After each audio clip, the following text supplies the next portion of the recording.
Good morning प्यारे बच्चों, मैं हूं आपके एजुकेटर पूर्णिमा और हम करेंगे वर्कशीट नंबर 26। सब्जेक्ट आपका सामाजिक विज्ञान है, कक्षा आपकी 8वीं है और डेट है 18 जनवरी। स्टूडेंट्स, छुट्टियां खत्म हो गई हैं तो फिर से आपको अच्छे से पढ़ाई स्टार्ट करनी है। हमारा कौन सा चैप्टर चल रहा था? सामाजिक और राजनीतिक जीवन। हास्यकरण से निपटना। हास्यकरण क्या होता है? जो कुछ लोग होते हैं ना समाज के, जो समाज में कम हैं या फिर पिछड़े वर्ग से हैं, तो वो अपने आप को जब ये समझने लग जाते हैं कि भाई हम तो समाज में इम्पोर्टेंट नहीं है, अलग थलग महसूस करते हैं, तो वो हास्यई समूह कहलाता है। तो ऐसे लोगों को जागरूक करने के लिए, ऐसे लोगों की हेल्प के लिए अलग अलग सरकार क्या है, योजनाएं चलाती है। आज हमारे देश के आदिवासी, दलित, मुसलमान, औरतें, अन्य हास्यई समूह जागरूक हो चुके हैं और ये दलीलें दे रहे हैं कि एक लोकतांत्रिक देश का नागरिक होने के नाते उन्हें भी बराबर के अधिकार मिलने चाहिए और उन्हें उनके अधिकारों की रक्षा होनी चाहिए। यहाँ तक कि उनमें से बहुत सारे लोगों ने अपनी चिंताओं को दूर करने के लिए संविधान का सहारा लेते हुए मौलिक अधिकारों का उपयोग भी किया है।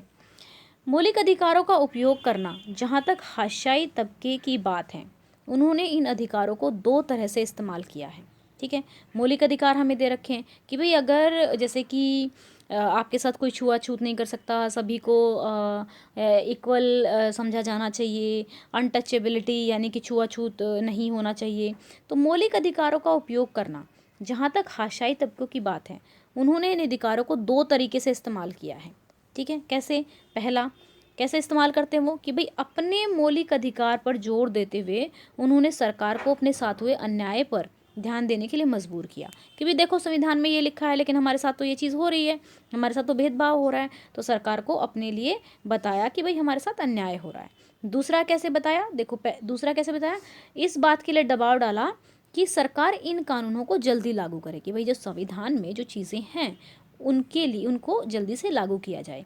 कई बार हाशियाई तबके के संकट की वजह से ही सरकार को मौलिक अधिकारों की भावनाओं के अनुरूप कानून बनाने पड़ते हैं। ठीक है, अब देखो संविधान में जो अनुच्छेद है, ठीक है, अनुच्छेद 15, ठीक है, उसमें ये कहा गया है कि भारत का कोई भी नागरिक हो, उसको धर्म के आधार पर कि भाई तू तो इस धर्म से है, या नस्ल के आधार पर, या इस रंग का है, तू लड़का है या लड़की है, भाई तू तो सिक्किम में जन्मा है, तू तो राजस्थान में जन्मा है, इस आधार पर भेदभाव नहीं किया जाना चाहिए। किस किस आधार पर? धर्म, नस्ल, जाति, लिंग, जन्म के स्थान के आधार पर भेदभाव नहीं किया जाना चाहिए। सबको समानता का अधिकार है।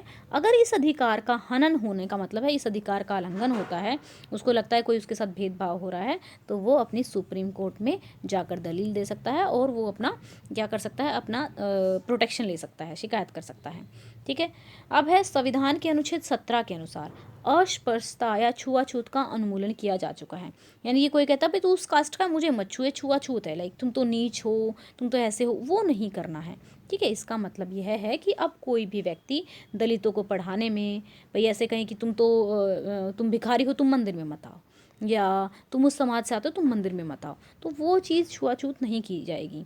सार्वजनिक सुविधाओं का इस्तेमाल करने से नहीं रोक सकता, उनको कोई पार्क में जाने से नहीं रोक सकता। अतः छुआछूत क्या है? अब एक दंडनीय अपराध है।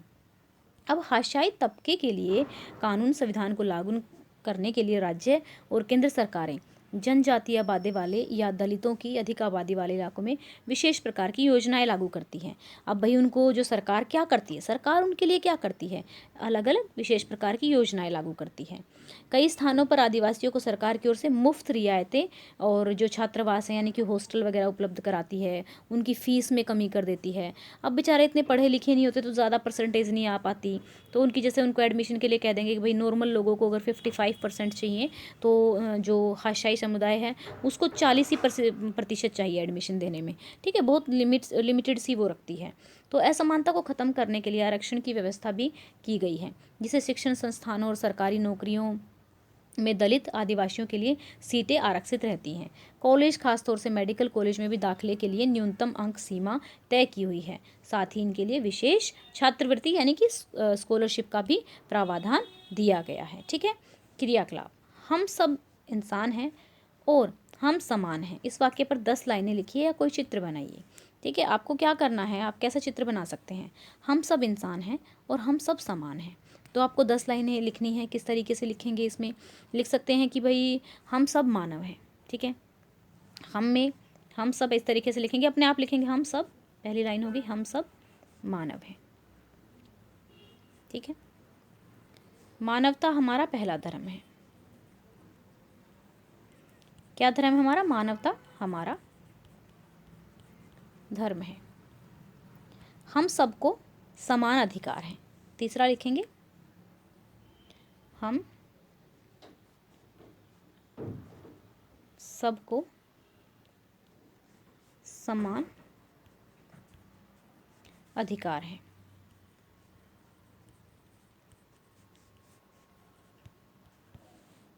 फिर चौथा लिखेंगे हमें सबके साथ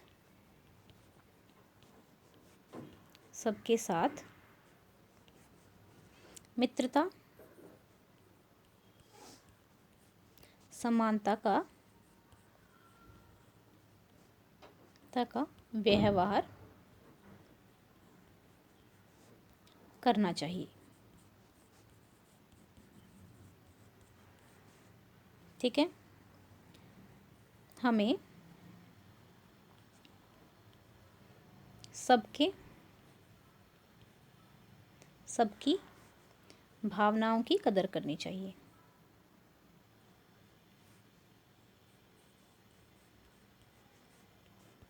की कद्र करनी चाहिए। तो इसी तरीके से आप 6-7 सेंटेंस और लिख देंगे कि भाई हमें साथ में मिलकर पढ़ना चाहिए, हमें किसी के साथ किसी को ज़रूरत है, हम सब की ज़रूरतें होती हैं, रोटी कपड़ा मकान, तो हम जो इंसान हैं हम सब की एक जैसी ही ज़रूरतें हैं, तो हमें एक दूसरे की मदद भी करनी चाहिए। और दूसरा आप चित्र लिख सकते हैं, कोई भी चित्र लिख लीजिए।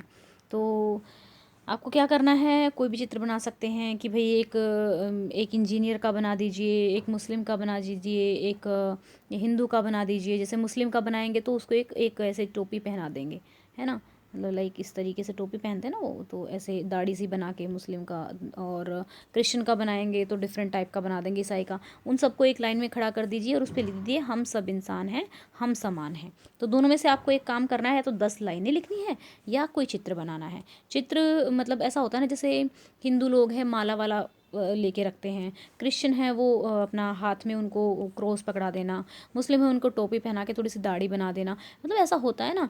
और कौन सा धर्म है, बुद्धिस्ट हैं, उनको थोड़ा मतलब अलग अलग बना के उनको सबको एक लाइन में लिख के और ये वाली लाइन लिख देना। तो ऐसा चित्र हम बना सकते हैं। ठीक है, और लाइनें भी लिख सकते हैं। अब पहला क्वेश्चन है, संविधान में लिखित अनुच्छेद 15 और 17 के बारे में लिखिए। तो आपको क्या लिखना है, 15 में क्या लिखना है, पहला पॉइंट ये, संविधान अनुच्छेद के 15 में कहा गया है कि किसी के साथ भी भेदभाव नहीं किया जाएगा। पहला पॉइंट ये हो जाएगा पहले क्वेश्चन का। और दूसरा पॉइंट ये हो जाएगा, यहाँ तक का किया जा चुका है। ठीक है, ये वाला। ठीक है, 2 पॉइंट हो गए, दूसरा पॉइंट पहले क्वेश्चन का। तो ये हो गया आंसर नंबर 1। आंसर नंबर 1 हमारा यहाँ से खो जाएगा। फिर चलते हैं आगे। फिर हाशियाई समूह के लोग अपने अधिकारों की रक्षा कैसे कर सकते हैं? तो यहाँ पे जाएगा, अपनी कैसे कर सकते हैं, 2 तरीके से। पहला, अपने मौलिक अधिकारों को जोर देते हुए, तो यहाँ पर ठीक है, ये हो जाएगा आंसर नंबर 2, ये लिख देना। तो ठीक है, ये हो जाएगा आंसर नंबर 2। थर्ड हो जाएगा, आशाई लोगों को सरकार कौन कौन सी सुविधाएं देती है? कौन कौन सी सुविधाएं देती है, यहाँ से लिख सकते हैं कि आशाई लोगों को संविधान कानून लागू करने के लिए जनजातीय आबादी वाले योजनाएं लागू करती है, उनको छात्रावास और शिक्षा संबंधी सुविधाएं उपलब्ध कराई जाती हैं। तो ये हो गया हमारा आंसर नंबर 3। ठीक है, ये लिख लेंगे यहाँ पे। फिर आपके अनुसार गरीबी को समाप्त करने के लिए क्या उपाय किए जाने चाहिए? ठीक है, तो आपको लिख देना है कि गरीबी को समाप्त करने के लिए लिखेंगे गरीबी को समाप्त करने के लिए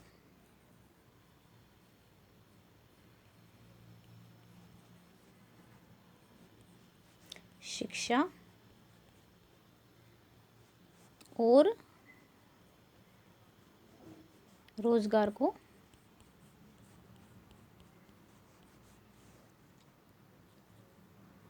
रोजगार उपलब्ध कराना चाहिए। तो यहाँ पे लिख देंगे उपलब्ध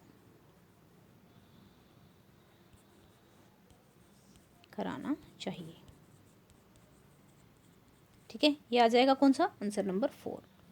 तो इस तरीके से ये हो गई हमारी आज की वर्कशीट। आई होप आपको अच्छे से समझ में आई होगी। समझना बहुत ज़रूरी है बेटा, आप कोई रिवीजन करेंगे तो इन क्वेश्चंस को याद भी करेंगे।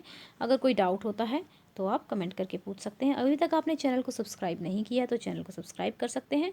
इस वीडियो को आप लोग पहुँचाएँगे 500 लाइक्स तक।